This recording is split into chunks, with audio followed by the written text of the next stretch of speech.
El contenido de este podcast tiene información explícita que podría dañar la sensibilidad de quien escucha. Se recomienda discreción.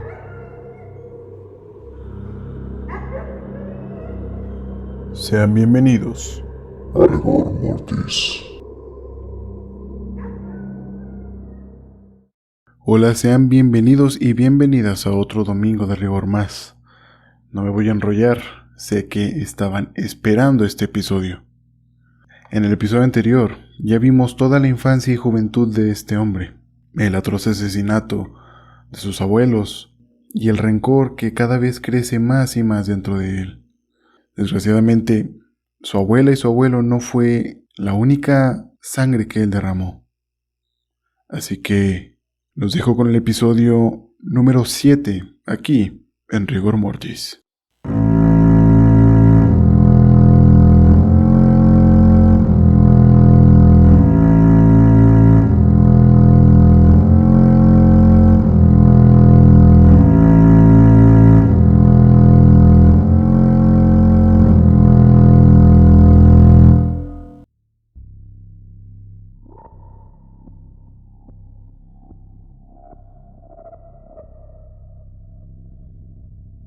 El día 7 de mayo de 1972, Ed, como era su costumbre, recorría las autopistas.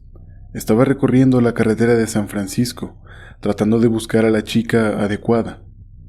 Kemper siempre buscaba a chicas que se mostraran educadas y de buenas familias, pues en sus ensayos los sondeaba. Les hacía preguntas como dónde vivían, a qué se dedicaban sus padres, qué carrera estudiaban.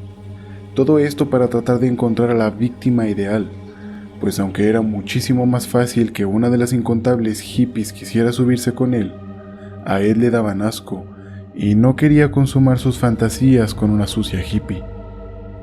Kemper se había vestido para la ocasión.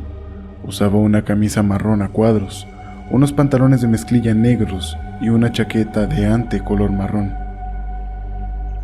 Mary Ann Pesce y Anita Luchesa, de 18 años, eran compañeras de habitación en la Fresno College State.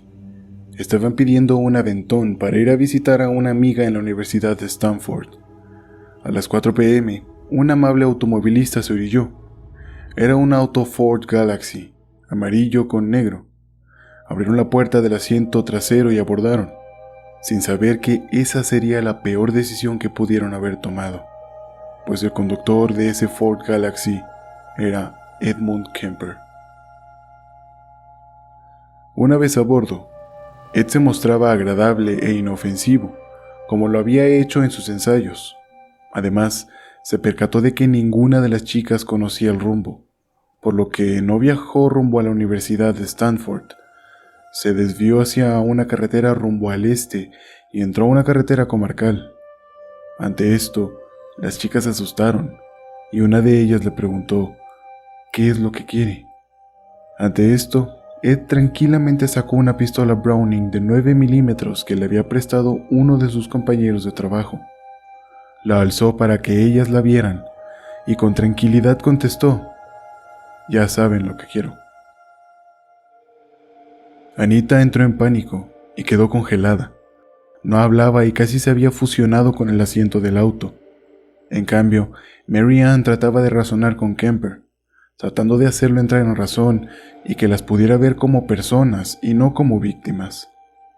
Ed sintió empatía con la chica, pero recordó todo lo que habló con los violadores en Atascadero y las tácticas que las víctimas empleaban para que desistieran, por lo que Ed la ignoró por completo y abandonó la idea de dejarlas ir.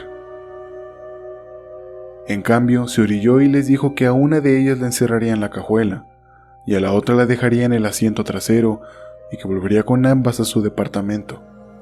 Así que amarró a Mary Ann con el cinturón de seguridad al asiento y le dijo que si gritaba o intentaba algo, las mataría a las dos. A Anita la llevó a la cajuela. No opuso resistencia y hasta se mostró cooperativa. Ed no planeaba llevarlas a su departamento. Después volvió con Mary Ann y le amarró las manos por detrás de la espalda. Al hacerlo rozó uno de sus senos con el dorso de la mano y apenado le pidió disculpas. Lo cómico del momento cortó de tajo cuando Ed le puso una bolsa de plástico a Mary y con el cinturón de una bata de baño comenzó a estrangularla. Mary Ann peleó por su vida. Con una mordida rompió la bolsa y moviendo su cabeza logró que el cinturón se desplazara hacia su boca. Ed, molesto por la resistencia que oponía la chica, sacó una navaja y la apuñaló varias veces en la espalda. Ante esto, la chica comenzó a gritar y a pelear por soltarse con más fuerza. Ed le exigió que se callara, pero Mary estaba en pánico y no dejaba de gritar y gemir de dolor. Ed la volvió a apuñalar para que dejara de resistirse. Mary Ann logró quitarse la bolsa de la cabeza, pero su breve triunfo fue apagado de inmediato, pues Ed, con la desesperación encima, la tomó de la barbilla y con su navaja le cortó el cuello. Todo quedó en absoluto silencio en un segundo.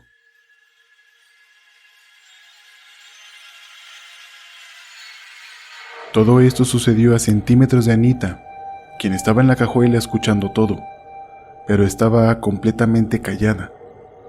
Ed sintió pánico y sabía que debía matarla también. Salió del auto y se dirigió al maletero. Lo abrió y ahí estaba Anita, llorando en silencio. Al ver a Ed, cubierto casi por completo de sangre, se asustó más y lloró con más fuerza. Ed trató de calmarla diciéndole que Mary Ann lo había insultado y que él en respuesta le rompió la nariz con un golpe, pero que necesitaba ayuda con Mary. Sacó a Anita y cuando ella le dio la espalda, Ed sacó el cuchillo más grande que había cargado y la apuñaló. Sin embargo, el cuchillo no pudo atravesar la gruesa ropa que llevaba la chica. Anita se volteó solo para recibir puñaladas en el vientre. La chica gritaba y gemía de dolor mientras lloraba de lo aterrorizada que estaba. Ed estaba en frenesí. Su rabia se desbordó y encontró salida en apuñalar a Anita, incluso después de que la chica ya estaba muerta. Ed no escuchaba, no razonaba y no tenía control. Solo se dedicó a apuñalar sin parar, a ver la sangre salir a borbotones del cuerpo de la chica. En su frenesí, Ed también se cortó sus propias manos. Una vez que su mente se aclaró, estaba aturdido y se dispuso un momento a observar la escena. Era sacada de la peor pesadilla que pudiera existir. Ambas chicas bañadas en su propia sangre y sus cuerpos en poses tan antinaturales que parecían muñecas de trapo. De pronto, Ed volvió a sentir pánico por si pasaba algún conductor y pudiera ver lo sucedido, por lo que tomó el masacrado cuerpo sin vida de Anita y la metió a la cajuela. Después entró y desató a Mary Ann, la puso en el piso del auto y la tapó con un abrigo. Subió al asiento del conductor y arrancó su auto. A los pocos metros de estar conduciendo, vio a una pareja afuera de una casa.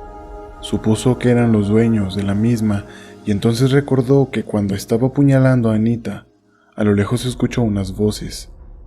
Comenzó a preocuparse, pues si estaban tan cerca era muy posible que hubieran escuchado el alboroto, por lo que aumentó la velocidad y se alejó rápidamente. En el camino revivió los momentos en su mente, una y otra vez, y esto lo hizo sentir excitado, sobre todo porque tenía los cuerpos de las chicas en el auto. Llegó a su casa. Su compañero de departamento no se encontraba, por lo cual rápidamente metió los cuerpos al departamento. Una vez dentro, las desnudó, tomó un hacha y de un solo golpe decapitó los cuerpos de Anita y Mary Ann. Después de hacer esto, cortó los cuerpos en partes, los brazos, las manos, los pies, las piernas y los torsos. Todo parecía una carnicería, pero no habían puercos, ni pollos, ni vacas. Eran los cuerpos de dos chicas de 18 años. Eran estudiantes de primer grado en la Universidad de Fresno, y solo querían ir a visitar a su amiga. Una vez teniendo los cuerpos en partes, tomó una cámara Polaroid de fotografías instantáneas y se dedicó a fotografiar su pieza de desastre.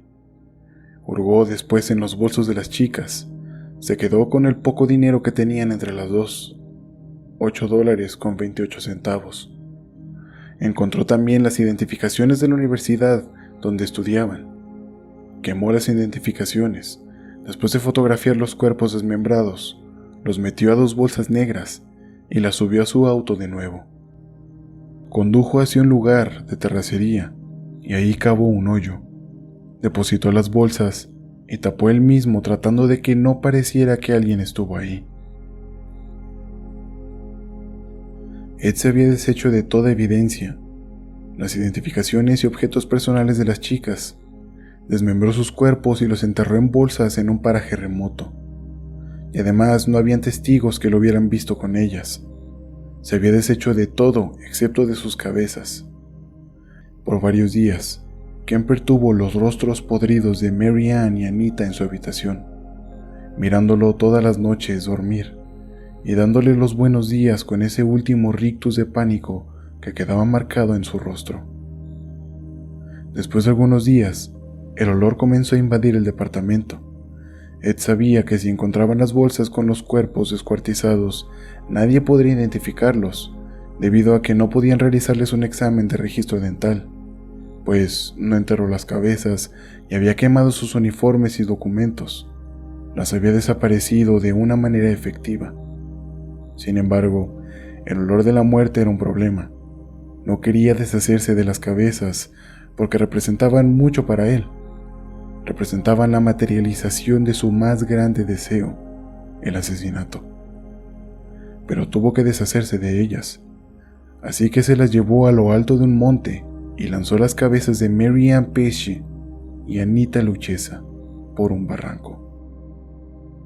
Ed estaba completamente seguro de que nunca encontrarían a las chicas, pues aunque los padres las habían reportado como desaparecidas, sabía que la policía se tomaba mucho tiempo para comenzar a investigar, pues era muy común que las chicas desaparecieran para fugarse con algún novio o para gozar de los dudosos placeres de San Francisco, así que eran solo 2 fugitivas más. El ansia de matar de Ed había quedado satisfecha por algunos meses. Sin embargo, como muchos asesinos lo han declarado, el asesinato es como una droga. Una vez que inicias, ya no puedes parar. Por lo que Ed, después de algunos meses, volvió a andar por las carreteras, de nuevo solo a recoger personas pidiendo aventón, pero únicamente chicas, hasta dar con su víctima perfecta. Fue así que el día 14 de septiembre de 1972, observó a una atractiva chica oriental pidiendo aventón a la orilla de la carretera. La chica era Aiko Ko. Tenía 15 años, aunque parecía mayor de edad. Estaba esperando el autobús para ir a su clase de baile en San Francisco. Sin embargo, el transporte ya se había demorado demasiado y por ello estaba pidiendo un aventón. Ed se orilló y se ofreció a llevarla. Por lo tarde que era, ella aceptó y se subió al auto con él en el asiento de copiloto. Si tan solo hubiera sido más paciente, o hubiera aceptado llegar tarde ese día. Kemper aplicó la misma técnica que había funcionado con Mary Ann y Anita, y tomó varias autopistas y dio varios rodeos para desorientar a Aiko. Después bajó por una carretera que daba a la costa. Al ver que Ed no la llevaba a su destino, la chica entró en pánico y comenzó a gritar que la dejara bajar. Pero del mismo modo, Ed sacó un arma prestada debajo de su asiento. Esta vez era una Magnum 357, un arma con un cañón muy largo, y la apuntó a las costillas con la mano derecha mientras manejaba con la izquierda. La chica de inmediato se cayó. Ed le dijo que no planeaba hacerle daño, y que únicamente estaba buscando a alguien con quien hablar, porque ese día había decidido suicidarse. Condujo varios kilómetros a una zona montañosa llena de árboles. Se orilló y convenció a Aiko para que se dejara atar los pies y las manos. La chica, aún con miedo, cooperó con él. Pero todo se fue a la mierda cuando Ed dejó caer todo su peso encima, cubriendo su boca y su nariz con una de sus enormes manos, mientras la otra le apretaba fuerte el cuello. Aiko era una chica fuerte y trató de defenderse, pero los más de 120 kilos de Ed superaban fácilmente a la chica, así que volvió a estrangularla hasta estar seguro de que había perdido el conocimiento. Una vez Aiko se desmayó, Ed la sacó del auto y a pocos metros del bosque ocurrió su primera relación sexual. Kemper violó a un adolescente de 15 años. Cuando terminó su asqueroso acto, tomó la bufanda de la chica y la enredó en su cuello. Jaló hasta que su cara se tornó morada. Una vez muerta, envolvió el cadáver en una sábana y lo metió a la cajuela.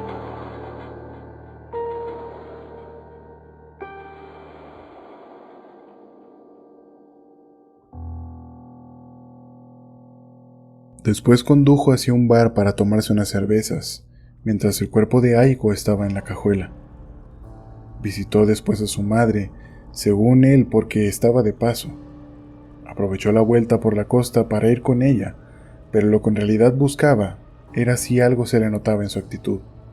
El hecho de haber perdido su virginidad de la manera que más deseaba, asesinando. Pero su madre no se percató de nada. Hablaron durante hora y media de cosas sin importancia. Cuando salió de la casa de su madre por la noche, no pudo aguantar las ganas de abrir la cajuela de su auto y ver el cadáver de la chica. Tocó el cadáver para sentir qué partes aún estaban tibias. Era como un pescador orgulloso de haber capturado a su presa. Se dirigió a su departamento. Nuevamente su amigo no se encontraba. Metió el cadáver a su habitación y se dispuso a husmear en las pertenencias de Aiko, para conocer un poco de la vida que acababa de tomar. No había nada relevante, pero de igual manera se deshizo de todo. Desmembró el cuerpo después de cortar su cabeza. Tomó fotografías del cuerpo descuartizado con su Polaroid. Metió los pedazos del cuerpo de Aiko a una bolsa negra y fue a repartirlos por las montañas de Santa Cruz. Su cabeza, nuevamente, se la quedó, pero ahora la había dejado en la cajuela de su auto para no levantar sospechas con su amigo en el departamento. Ed, de nuevo satisfizo su necesidad de asesinar, y duró un tiempo sin caer en nuevas tentaciones. Había decidido comprar su propia arma de fuego, pues con su historial criminal limpio, podía acceder a comprarse un arma con permiso para portarla. Debido a esto, dedicó la mayoría de su dinero para ahorrar para una, así que no llegaba muy a menudo al departamento con su amigo, y se la pasaba dando vueltas por las autopistas, e iba seguido a beber algo en el jury room. Después de algunos meses, Ed compró un arma. Era una Rockters automática de 22 milímetros y un cañón de 15 centímetros de largo. Ahora ya no debía pedirle prestada su arma a ningún compañero de su trabajo. Con la satisfacción que le dio de comprar un arma, decidió ir a estrenarla, pues sus ansias de asesinar de nuevo le exigían nueva sangre. Así que cuando la tarde caía, el 8 de enero de 1973, salió nuevamente a la cacería, cerca del campus de la Universidad de California en Santa Fe.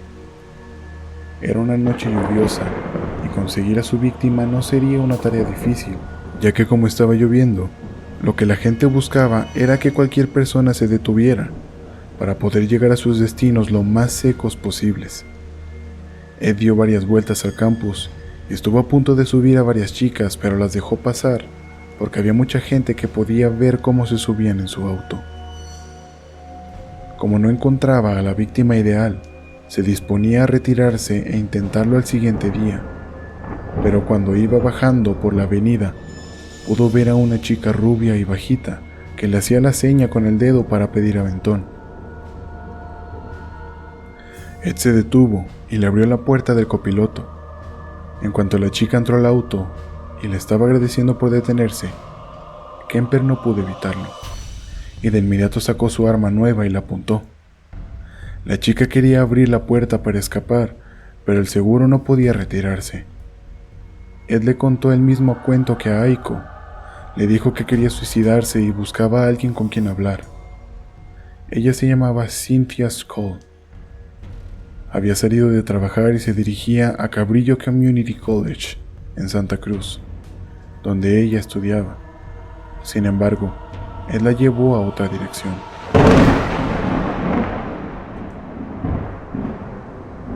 Condujo durante 2 o 3 horas. Se dirigieron al este por la carretera de Watsonville, por la pequeña ciudad de Freedom. Después se orilló y le dijo que irían a la casa de su madre para poder seguir conversando, pero que debía meterla a la cajuela del auto. No se esmeró en la excusa, simplemente le dijo que no quería que su madre lo viera en compañía de una chica. Al principio no quería hacerlo, pero Ed le insistió varias veces y logró convencerla. La acompañó para ayudarla a entrar en la cajuela. Una vez la chica estuvo dentro, Ed sacó su nueva arma, la apuntó en la cabeza y cuando la chica estuvo a punto de gritar, Kemper presionó el gatillo y la mató. Aunque esa ejecución era más limpia, rápida y eficaz, a Ed le pareció muy insípida, pues no le había excitado en lo absoluto. Cuando las estaba estrangulando, podía disfrutar mucho más del asesinato, pero esta vez fue distinto. En un segundo estaba viva, y al siguiente ya no. Ed cerró el maletero con el cadáver de Cynthia dentro, y condujo hasta la casa de su madre. Él sabía que ella no iba a estar en casa esa noche, por lo que aprovechó para meter el cadáver. Lo dejó dentro de un armario, igual que al gato que había matado, y esperó hasta la mañana siguiente para poder hacer lo que acostumbraba con el cuerpo. Al día siguiente, cuando su madre se fue a trabajar, Ed sacó el cuerpo, lo acostó en su cama y practicó necrofilia con el cadáver de Cynthia. Después lo llevó al baño y en la regadera le cortó la cabeza y descuartizó el cuerpo. Metió los pedazos en una bolsa de plástico. La cabeza de Cynthia la guardó en su armario y limpió muy bien el desastre que había dejado. Husmeó como era de costumbre entre las pertenencias de la chica. No encontró nada de valor, así que lo que conservó fueron la enorme camisa de cuadros que la chica llevaba puesta cuando la asesinó y un anillo que le quitó cortándole el dedo donde lo llevaba puesto. Se deshizo de todos los documentos personales que llevaba la chica. Después subió las bolsas a su auto y condujo hacia el sur. Cuando atravesó Monterrey, California, arrojó desde el auto las bolsas con los miembros cortados de Cynthia, en un punto donde la carretera pasa por un acantilado de unos 9 metros. Al día siguiente, un patrullero de caminos pudo ver una mano saliendo de una bolsa negra, así como algunos pedazos de carne que parecían de una pierna, junto con más pedazos de un cuerpo desparramados por toda la pendiente. Una semana después, en una playa fue encontrado un torso de una mujer, que el mar devolvió a la orilla. Aparecieron suficientes restos como para poder armar un cuerpo, uno que coincidía con el de Cynthia Skull, de no ser porque la cabeza jamás fue encontrada. Ed se enteró días después en las noticias que el cuerpo había sido encontrado en pedazos regados por varias partes del estado, salvo la cabeza, y que correspondían a Cynthia Skull. Ante esto, Ed quemó la cabeza de la chica cuando su madre no se encontraba en casa, deshaciéndose de la única evidencia que lo podría inculpar. A menos de un mes de haber asesinado a Cynthia, el 5 de febrero de 1973, Ed discutió con su madre de nuevo. Ya no vivía con su amigo en el departamento, pues ya no tenía empleo y no podía pagar la renta, así que volvió a vivir con su madre. Salió de la casa diciendo que iría al cine. Lleno de ira, su plan cambió, pues aunque sí se dirigía a cazar mujeres a las cuales asesinar, lo que lo movía era el odio hacia su madre, y no el disfrute de todo su modus operandi, de inicio a fin. Así que se puso en camino hacia el campus de la Universidad de California, donde su madre trabajaba. Ya era de noche, y el transporte ya no pasaba. Rosalind Thorpe salía de una clase nocturna y estaba buscando un medio de transporte. Ed pasaba por ahí, le hizo la seña y se detuvo. Ella se metió al auto con él, en el asiento del copiloto, y comenzó a hablar con él amistosamente.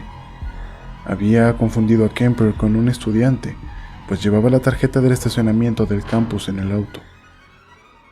Salían del campus tranquilamente mientras Ed estudiaba a Rosalind como una víctima potencial, pues todo era perfecto. Nadie había visto que la chica se subió a su auto.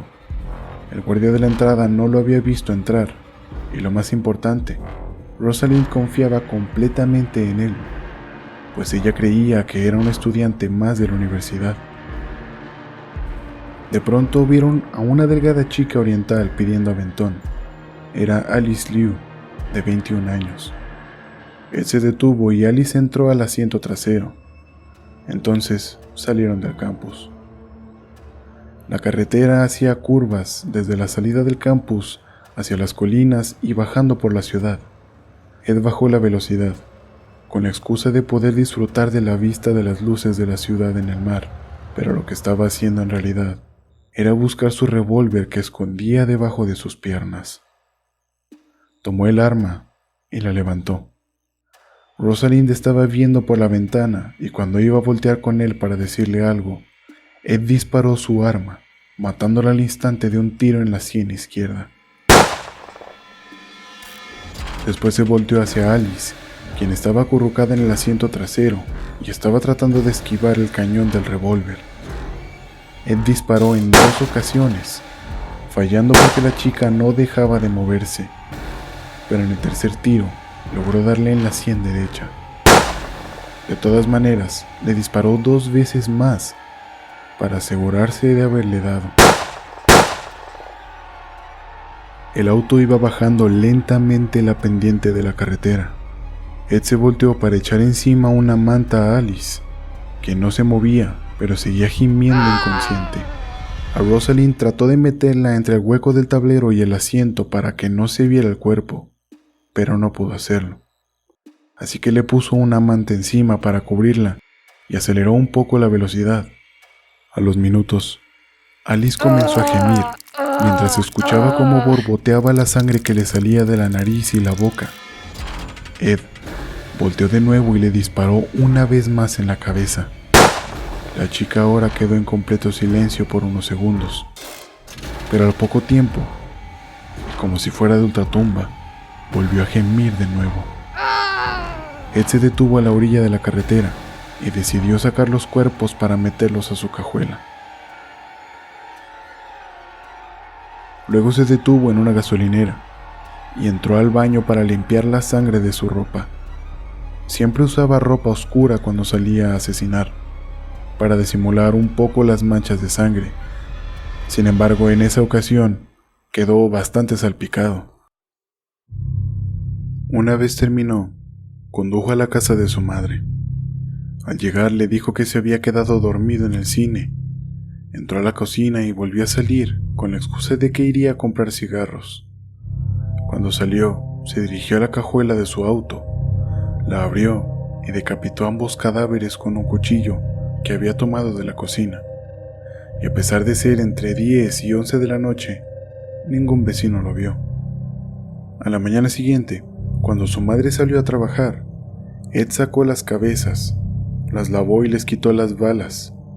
Luego sacó el cuerpo de Alice y en su habitación practicó necrofilia con su cadáver. Después volvió a meterlo en la cajuela y les cortó las manos a ambos cuerpos, tal cual como lo había hecho con las muñecas de su hermana muchos años atrás. En esta ocasión decidió no desmembrar los cuerpos, pues esa práctica ya no le traía ninguna satisfacción. En cambio, decidió tirarlos en alguna parte de San Francisco, pues él sabía que si hacía eso, cuando encontraran los cuerpos, le atribuirían el crimen a alguien de esa zona. Así que decidió conducir hasta San Francisco con la excusa de visitar a un amigo. Se quedó a dormir en la casa de él y a la mañana siguiente condujo hacia Eden Canyon para tirar los cuerpos. Después condujo por la costa hacia la ciudad de Pacífica y tiró las cabezas y las manos por un precipicio, al que llamaban el acantilado del diablo. 15 días después, fueron encontradas las cabezas y las manos por unos obreros que trabajaban cerca. Además, había aparecido el cuerpo de otra estudiante, pero a esta Kemper no la había asesinado. Pronto entendió que debía dejar de asesinar estudiantes, pues se había vuelto cada vez más descuidado y a las estudiantes cada vez las vigilaban más. A pesar de todas sus preocupaciones, Ed había decidido esta vez conservar las pertenencias de las chicas y en 2 semanas estuvo rebuscando entre las fotografías, cartas y notas que llevaban en sus pertenencias, con el fin de conocer más sobre ellas. Pero a mediados de abril hizo un paquete con todos los documentos de las chicas y el arma con la que las había asesinado. Mismo paquete lo arrojó al océano. Ed tenía los nervios por las nubes. Había llegado al pináculo de su carrera como asesino, pero aunque ya llevaba 8 personas muertas, incluyendo a sus abuelos, su sed de asesinar no podía ser saciada, por lo que comenzó a pensar que asesinar a todos sus vecinos era una buena idea para saciar sus oscuros deseos, el entrar a sus casas, matarlos mientras dormían y salir. Sin embargo, el plan era imposible de realizar, pues esto solo se ve en las películas de espías o superhéroes. Él era consciente de que pronto lo iban a atrapar. Se había vuelto muy impulsivo y descuidado. Pensó que su única alternativa realista era asumir toda la responsabilidad de sus actos e ir a la cárcel, dejando que su madre cargara con todo el peso, al igual que pasó cuando asesinó a sus abuelos. Era eso, o asesinar a su madre.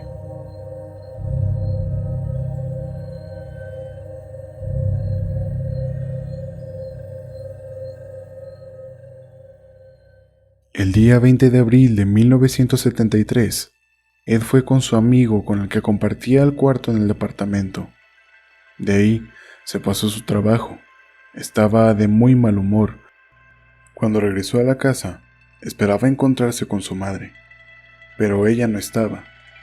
Decidió llamarla a su trabajo para avisarle que ya estaba en casa. Su madre le contestó que esa noche saldría más tarde, saliendo directamente del trabajo, y que iba a regresar tarde. Ed se sentó en la sala, bebió algunas cervezas mientras veía televisión. Cayó la medianoche y su madre no volvía. Se hizo la 1 de la mañana y luego las 2. Ed decidió irse a dormir. Después se hicieron las 4, cuando escuchó que su madre había llegado. Subió las escaleras y se acostó a dormir. Ed entró a su habitación y se quedó mirándola unos segundos. Su madre estaba muy ebria y entre balbuceos le dijo que si se quedaría ahí parado toda la noche, a lo que Ed contestó tranquilo, que solo quería ver si había llegado con bien. Su madre le dijo que si quería que hablaran y él contestó que no, que mejor hablarían mañana, y se encerró en su cuarto. Ed se mantuvo despierto por alrededor de 1 hora. Sentía los nervios en la parte baja del abdomen, le sudaban las manos y quería sacar la ansiedad que sentía gritando o saltando, pero no podía hacer ruido, pues tenía que estar completamente seguro de que su madre estaba dormida para lo que ya había decidido hacer. Pasada 1 hora desde que su madre se durmió, efecto de la borrachera que se puso, Ed entró de nuevo a su habitación, armado con un martillo y un cuchillo. Su madre dormía, acostada en un costado izquierdo. Ed la miraba. Se quedó así por varios minutos, mientras la ansiedad se le acumulaba y comenzó a sentir frío y a temblar. Sabía que si no se animaba a hacerlo, el momento jamás se repetiría. De pronto, como si una descarga eléctrica le atravesara el cuerpo, actuó sin pensarlo y le puso un violento martillazo en la sien derecha. Su madre se movió en pequeñas convulsiones y gemía, pero seguía inconsciente. De inmediato, comenzó a sangrar copiosamente de la herida en la cabeza. Ed la volteó boca arriba, le amarró un pañuelo en el cuello, y lo que era efectivo para sus víctimas, lo iba a hacer para su madre también. Aún con su madre viva, tomó el cuchillo y comenzó a cortarle la garganta profundamente. La sangre no dejaba de salir, como si fuera una llave de paso abierta. Ed estaba empapado en sangre, pero continuó cortando hasta que separó la cabeza del cuerpo. Una vez cortada, se la llevó a su cuarto y con la excitación del momento, levantó la cabeza de su madre aún desangrándose a chorros y con los dedos le abrió la boca. Después, metió su pene en la misma hasta que eyaculó dentro de ella. Una vez finalizado el acto, puso su cabeza en un estante frente a él, con los coágulos de sangre debajo y su semen chorreando de su boca. Se dispuso a lanzarle dardos por algunas horas, yendo a quitarlos y volviéndolos a lanzar hasta que se hartó. Luego metió el cadáver de su madre en su armario y ahí lo dejó junto con su cabeza. Esa noche, limpió lo mejor que pudo la recámara de su madre, limpiando la cama, la alfombra y las paredes, pero al tratarse de una decapitación, tardó hasta que se hizo de día, e irónicamente, ese asesinato lo hizo sentir enfermo y con una culpa muy grande. No sació para nada su necesidad de asesinar. Metió en su auto las armas que usó para matar a su madre y arrancó. No se dirigía a ningún lado, solo quería escapar de su horrible realidad. En una parte del camino se encontró con un amigo que le debía $10. Ed se estacionó y se bajó a confrontarlo. No era mucho dinero, pero en el estado mental en el que se encontraba, era razón suficiente y lo amenazó de muerte. El hombre le dio el dinero que le debía y Ed fue a comprar $10 de cerveza. Una vez que volvió a casa, Ed era un manojo de nervios. Comenzó a pensar en qué diría sobre la súbita desaparición de su madre. Pensó en decir que como estaba cercana a la semana de Pascua, decidió irse de vacaciones y así poder deshacerse del cuerpo sin levantar ninguna sospecha. Sin embargo, pensó que esa débil excusa sería más creíble si alguna amiga de su madre desaparecía también. Comenzó a espiar en la agenda de su madre y llamó a Sally Hallett, quien era la mejor amiga de su madre y su compañera de trabajo. Pero la señora Hallett nunca contestó. Ante esto, Ed estaba a punto de ponerse histérico. Estaba caminando de un lado a otro en su casa, cuando cerca de las 5:30 de la tarde, sonó el timbre. Convenientemente, como si se tratara del universo enviándole un mensaje, quien había timbrado era la propia señora Hallett, quien quería saber cómo se encontraba su madre, pues no había ido a trabajar. Él le contó que su madre había llegado muy ebria y tarde por la madrugada, tenía una horrible resaca y que se encontraba dormida. También la invitó a cenar. Le dijo que todo estaría listo después de las 7 de la noche. La señora Hallett aceptó y acordaron verse a las 7:30.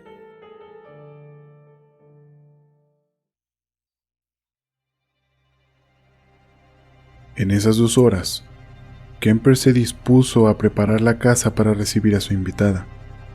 Cerró las puertas y las ventanas y escondió armas por toda la casa para tenerlas a la mano. La señora Hallett llegó casi a las 8 de la noche. Él la abrió y la invitó a pasar. Le mencionó que su madre no tardaría en bajar. La ingenua mujer le comentó que se sentaran, que estaba muerta de cansancio. Esto fue como una señal para que Kemper actuara. Se paró frente a ella y le propinó 2 puñetazos, uno en el pecho y otro en el estómago. La mujer quedó sin aliento y cuando iba a caer al suelo, Kemper la tomó con ambas manos del cuello, la levantó del suelo y la apretó con tanta fuerza que sintió cómo su tráquea se rompía en sus manos. La mujer se quedó inmóvil en segundos. Kemper la tendió boca arriba en el suelo y le puso un pañuelo y una cuerda en el cuello, dándole un último tirón para estar seguro de que había muerto. Llevó el cuerpo de la señora Hallett a su cuarto y la dejó en su cama. Después salió al bar de Jury Room, donde siempre iba y tomó unos tragos. Estaba solo y en silencio, escuchando las conversaciones de los policías sobre los crímenes actuales. Después se dirigió a la casa de su madre de nuevo. Le cortó la cabeza al cadáver de la señora Hallett. Después, se quedó profundamente dormido en la cama en el cuarto de su madre, en la misma donde la había matado. Sin embargo, se despertó varias veces en la noche. Estaba aterrado, pues cuando asesinaba en la carretera, se sentía seguro de que nadie podía saber que había sido él quien las mató. Sin embargo, con esto, sabía que su única opción era escapar. Al día siguiente, metió el cuerpo de la señora Hallet en su armario y las armas en el auto de la misma. No tenía ningún plan, pero sabía que pronto lo podrían atrapar, así que lo único que se le ocurrió fue que terminaría su historia haciendo lo que mejor hacía, asesinando sin control. A las 10 de la mañana, trasladó las armas a su propio auto y el cadáver de la señora Hallet lo dejó dentro del auto de ella.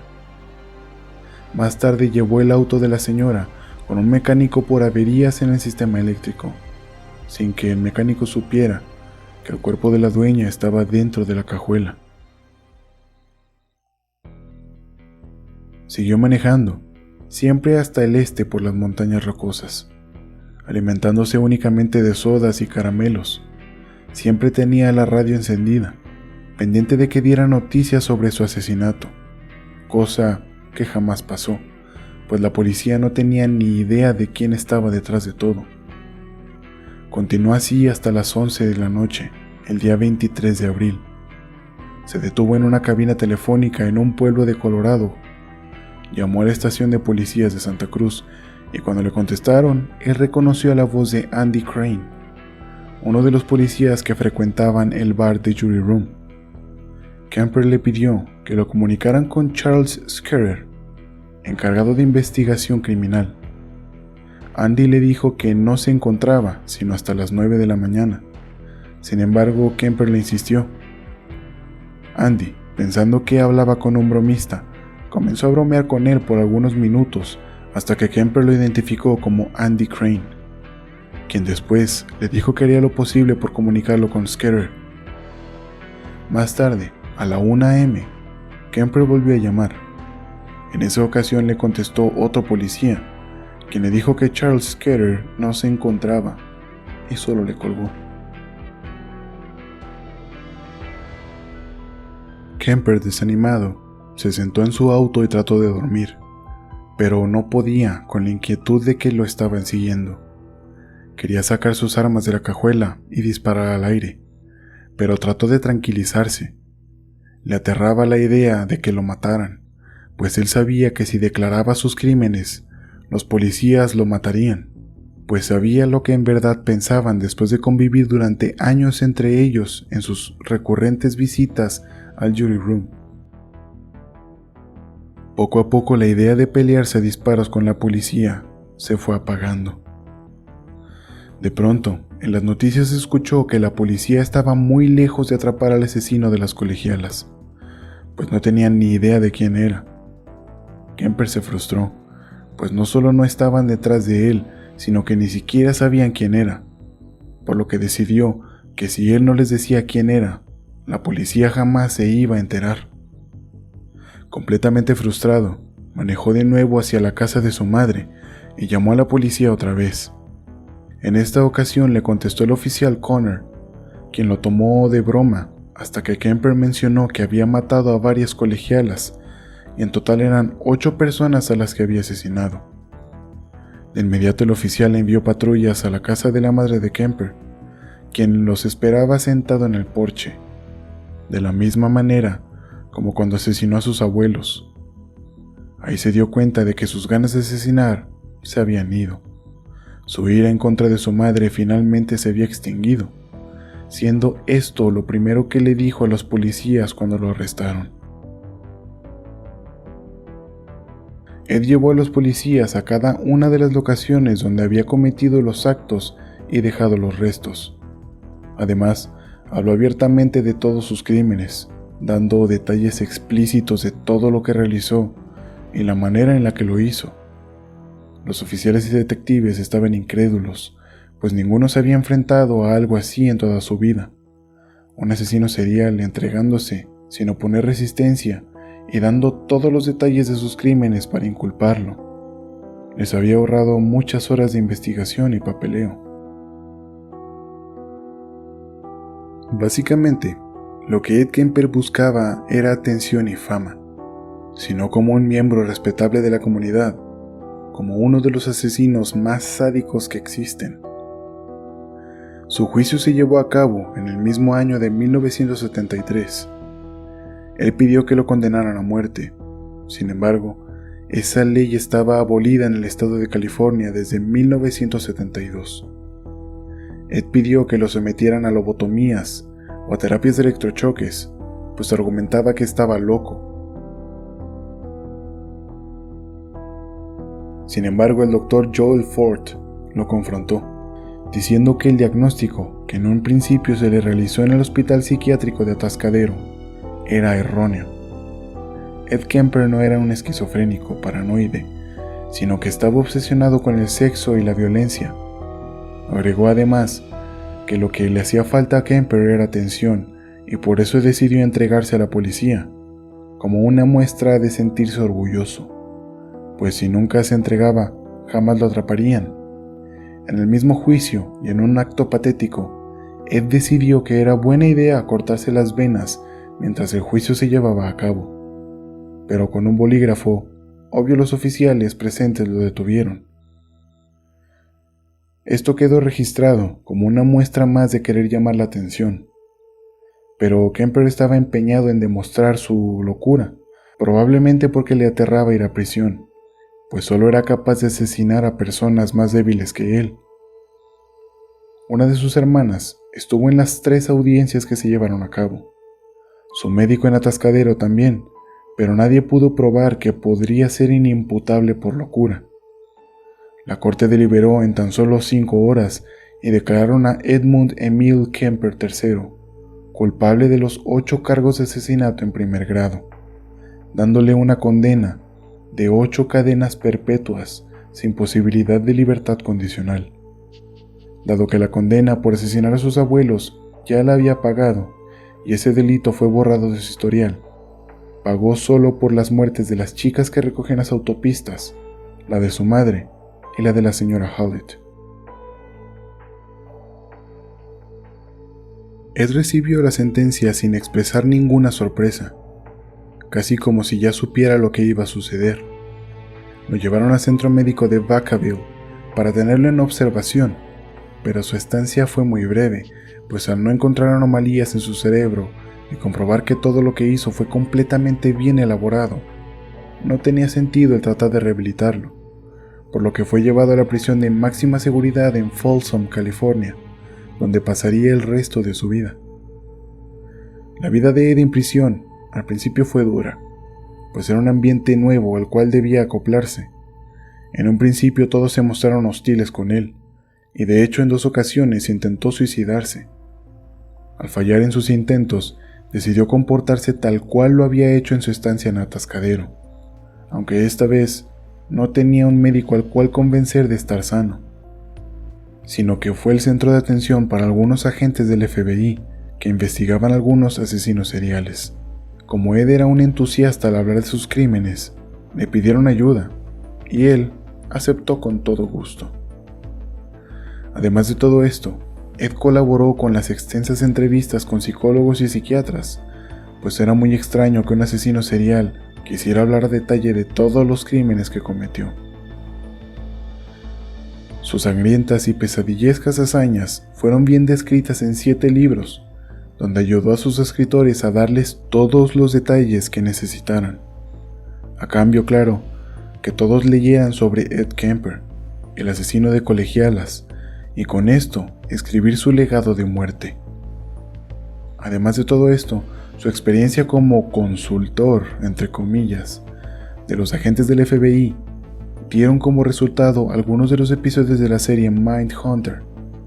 Muy buena serie, la recomiendo bastante. Pero creo que esta historia no está completa si no nos metemos dentro de la mente del asesino. Vamos a analizarlo un poco. El motivo que tenía Kemper era muy claro. Su padre los abandona y sufre el divorcio de sus padres. Su madre se los lleva a vivir lejos. Ed pierde a su ejemplo de figura paterna y su madre, por no poder controlar a su hijo y sus constantes conductas anómalas, decide ejercer con mano de hierro su autoridad. Esto lo único que hace es despertar un rencor y resentimiento en su hijo. Ed no es capaz de hablar con las personas, no tiene ningún amigo y su entorno escolar también se vuelve hostil, recibiendo burlas por parte de sus compañeros. Con la marcada línea de violencia con la cual su madre lo crió, Ed desarrolla un comportamiento de psicópata, el cual se manifiesta matando al gato de la familia y llevando su cabeza como trofeo. Ed y sus hermanas juegan al asesinato, y con esto él comienza a obsesionarse con la muerte, en especial si es en extremo violenta. Es por el constante trato de su madre y el marcado desapego que tenía con sus padres. Ed se siente un bicho raro. Siendo siempre el más alto de todos, piensa que siempre será excluido y no es capaz de relacionarse en su entorno escolar. No tiene relaciones fraternales con nadie. Incluso su interacción con sus hermanas comienza a ser limitada por su madre. Esto por miedo a que les pudiera hacer algo. Con esta falta de apego, comienza a desarrollar el trastorno antisocial de la personalidad, muy popular entre asesinos seriales. Como no tiene amigos y siente que todos lo molestan, se aísla de todos y poco a poco pierde la noción de las normas sociales. Se ve demostrado cuando mata al gato callejero que visitaba a su hermana. Además de obsesionarse con la mutilación de muñecas de su hermana, espiar a sus vecinas y fantasear con mutilarlas. A esto también se le agrega su despertar sexual, que combinados son un cóctel mortal.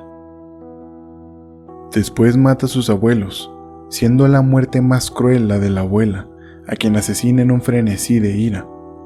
Ed no tiene ningún control sobre sus emociones, además rechaza con firmeza a las mujeres, sobre todo las que son exigentes como su abuela o su madre, siendo esta última la fuente de todos sus traumas. Al ser encerrado en Atascadero, convive con violadores y asesinos. Ahí finalmente siente que encaja, pues sus oscuros deseos no eran mal vistos en ese lugar. Llega a la conclusión de que debe salir de ahí, pues ve una oportunidad de satisfacer sus deseos, violando a las mujeres cuando ya estuvieran muertas. Al salir, se convierte en un asesino serial organizado, planeando a detalle todos sus asesinatos y eligiendo un perfil en específico para sus víctimas: chicas jóvenes, estudiantes y que fueran o parecieran decentes, rechazando a las hippies que abundan en esos tiempos. Asimismo, decide vestirse y actuar para que nadie sospechara de él. Perfecciona su método de asesinato y además lleva a cabo lo que siempre soñó: cortando a sus víctimas en pedazos después de violar el cadáver, tal cual como lo hizo con las muñecas de su hermana. Además, también tenía un método que le aseguraba que nadie pudiera recuperar el cuerpo entero, y por lo tanto fuera imposible rastrear la identidad de los cadáveres. Se quedaba la cabeza de las víctimas y después se deshacía de ella, lejos de los demás restos. Es aquí donde la verdadera cara de Kemper sale a la superficie. No tiene empatía alguna, no se arrepiente en lo absoluto y obtiene placer al asesinar, sintiendo además que al matar se está vengando del mundo que lo trató mal. Obtiene su satisfacción sexual cometiendo necrofilia y descuartizando los cuerpos. Además, comienza a presentar tendencias de querer asesinar a su madre. Ed siempre fue consciente de que sus actos nunca serían bien vistos por la sociedad. Es por ello que se esmera en ocultar sus pistas y en no ser descubierto. Además que los asesinatos de las colegialas en las autopistas eran un objetivo secundario, pues lo que buscaba era vengarse de su madre por la infancia tan miserable que le brindó. Cuando Ed la asesina y comete irrumación post-mortem. La irrumación es cuando el hombre empuja su pene dentro de la boca de otra persona, sin que exista ninguna estimulación oral, solo obteniendo satisfacción de la fricción del pene con la boca y la lengua. Es una variante de la felación, donde ahí sí existe una estimulación genital con la boca y la lengua, mientras que post-mortem Es un término en latín que significa después de la muerte, es decir, Ed metió su pene en la boca de su madre después de decapitarla. Este acto es a manera de humillación para su madre, un último acto de sentirse superior a ella, quien fue la persona quien más lo hirió. No soy psicólogo y en ningún momento he dicho que lo soy. Sin embargo, me interesa mucho ese campo. Su perfil podría ser el siguiente. Edmund Kemper presenta un trastorno antisocial de la personalidad, con tendencias psicópatas, es decir, no reconoce las normas sociales, no tiene empatía, no puede controlar sus impulsos ni sus emociones, no es capaz de relacionarse con los demás, tiene tendencias violentas para desahogar su ira contenida, pero a la vez es capaz de fingir estar bien, es capaz de manipular y persuadir, para poder después asesinar con la justificación de que el mundo debe pagar por lo que le hicieron a él. Es aquí donde llegamos al fin de esta historia. Ed Kemper sigue vivo, cumpliendo su condena de por vida en la prisión estatal de Folsom en California. Lleva 49 años en prisión al día de publicado este episodio. Tiene 73 años y ha declarado en varias ocasiones que él no debería salir nunca, pues además de que se siente cómodo en prisión, él menciona que no es una persona estable y que si no le dieron la pena de muerte, él debería morir entonces de prisión. Ed Kemper es un prisionero ejemplar, tiene muy buena conducta e incluso en prisión lo siguen llamando Big Ed. Mi conclusión ante este caso es que todo recae en la crianza, pues ni siquiera los animales entienden a golpes. Como siempre, la víctima se convirtió en victimario. El causante aquí sí pagó muy caro, pero todas las vidas de inocentes que tomó no tienen ninguna justificación. Al final fueron vidas de mujeres que no tenían que pagar por los tormentos que una pésima madre le hizo pagar a su inocente hijo. Clarnell es sin duda el monstruo más grande de la historia, y tal cual como el Dr. Frankenstein, fue asesinada por el monstruo que creó con sus propias manos, después de asesinar a personas inocentes antes. ¿Y tú que sigues pensando que tu salud mental no importa?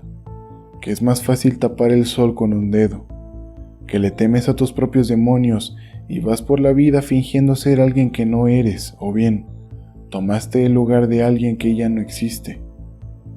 Siempre, nuestra mente es lo más importante.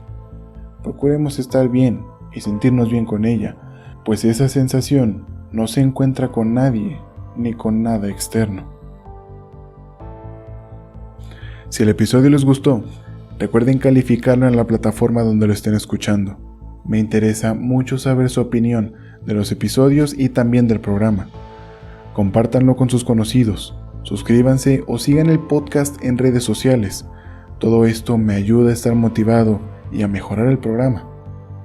En Facebook lo pueden seguir como Rigor Mortis Podcast, en Instagram como @rigor.mortispodcast y en iBooks, Amazon Music, Spotify o su plataforma preferida de podcasts lo pueden encontrar como Rigor Mortis. A mí, si quieren seguirme, estoy en Instagram como @real.biged. Suscríbanse en iBooks o en Patreon para que puedan acceder al contenido extra. Todos los enlaces estarán en la descripción del episodio. Les agradezco muchísimo el prestarme su tiempo y sus oídos. Esto fue Rigor Mortis y ustedes son asombrosos. Hasta la semana que viene.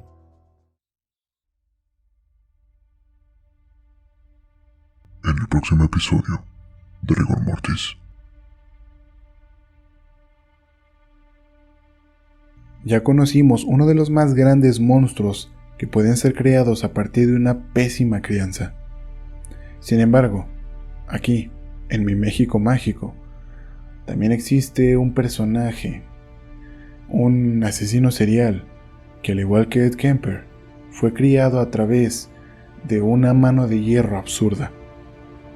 En el próximo domingo de Rigor, acompáñenme a descubrir a este asesino. México también tuvo a su propio Ed Kemper. No se lo pierdan. Estreno el próximo domingo.